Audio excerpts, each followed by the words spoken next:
Perbedaan S-300, S-400 dan S-500. Rusia dikenal memiliki sistem pertahanan udara yang cukup mumpuni. Langit mereka dijaga secara berlapis oleh sejumlah sistem senjata. Tiga nama yang paling terkenal adalah S-300, S-400 dan S-500. Yang terakhir masih dalam tahap pengujian dan dikabarkan akan segera memasuki layanan dengan militer Rusia.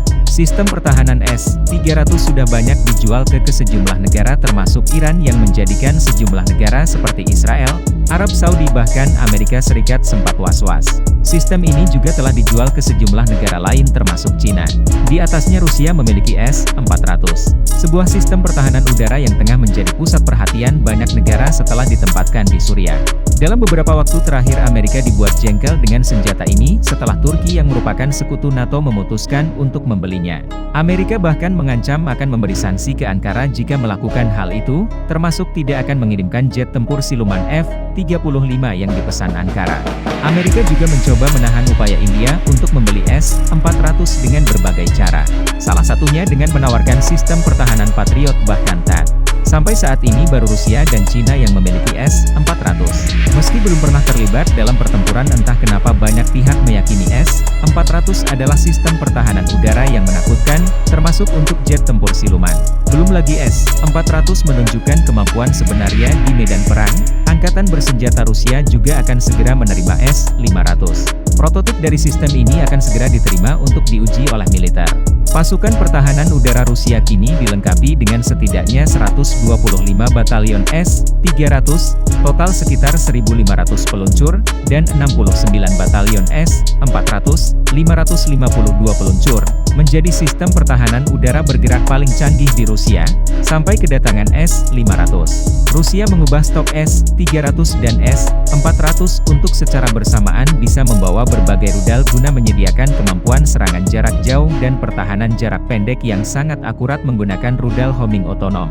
Modifikasi platform peluncuran akan memungkinkan untuk secara instan mengganti rudal yang digunakan berdasarkan situasi taktis. Sistem pertahanan udara yang ditingkatkan diharapkan bisa secara radikal meningkatkan kemampuan pertahanan udara domestik, dan memungkinkan terciptanya sistem pertahanan eselon untuk mengalahkan target apapun. Sistem ini diklaim jauh lebih canggih dibanding S-300 maupun S-400. Modernisasi mempengaruhi versi S-300 yang dibuat mulai akhir 1980-an, dengan sistem yang dikenal sebagai S-300PM. Akan dilengkapi dengan rudal anti-udara jarak pendek yang lebih kecil, untuk melengkapi proyektil 48N6 dan 40N6 yang dirancang untuk menjatuhkan target pada jarak antara 150 dan 380 km.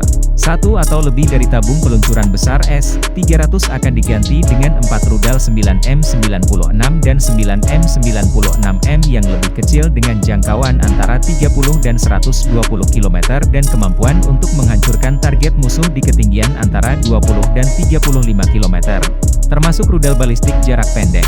Kombinasi ini dikatakan telah berhasil diuji baru-baru ini di Pusat Pelatihan Tempur Angkatan Udara ke-185 di wilayah Astrakhan, Rusia. S-400, baik versi domestik dan ekspor, sudah dikatakan memiliki kemampuan untuk menggabungkan amunisi, dengan hanya sedikit modifikasi yang diperlukan untuk menjalankannya. Menggabungkan berbagai kaliber rudal pertahanan udara pada satu peluncur akan memungkinkan untuk menggunakannya secara lebih rasional. Sistem seperti itu diperlukan untuk menghindari pemborosan amunisi yang mahal pada target yang kurang penting. Keputusan tentang jenis rudal yang akan digunakan dibuat tergantung pada jangkauan dan kelas target. Mengapa menggunakan amunisi jarak jauh pada jarak 50 km jika target dapat ditembak jatuh dengan rudal jarak dekat? Juga diinginkan untuk memiliki beberapa opsi berbeda untuk menghancurkan pesawat ringan atau pembom strategis. Jika terjadi serangan massal, rudal dari semua jarak akan berguna. Secara teknis, proyek semacam itu tidak sulit untuk dilaksanakan. Sistem kontrolnya sama dan hanya mesin rudal dan hulu ledak yang berbeda. Penyebaran hulu ledak aktif yang tidak bergantung pada radar di atas sistem S-300 yang lebih tua akan secara dramatis meningkatkan kemungkinan penghancuran target hingga hampir 99%. Peningkatan tersebut akan memungkinkan bahkan satu batalion S-300PM atau S-400 untuk membangun sistem pertahanan udara eselon, memungkinkannya melindungi dirinya sendiri dan bernilai tinggi seperti target kota atau fasilitas militer dari musuh.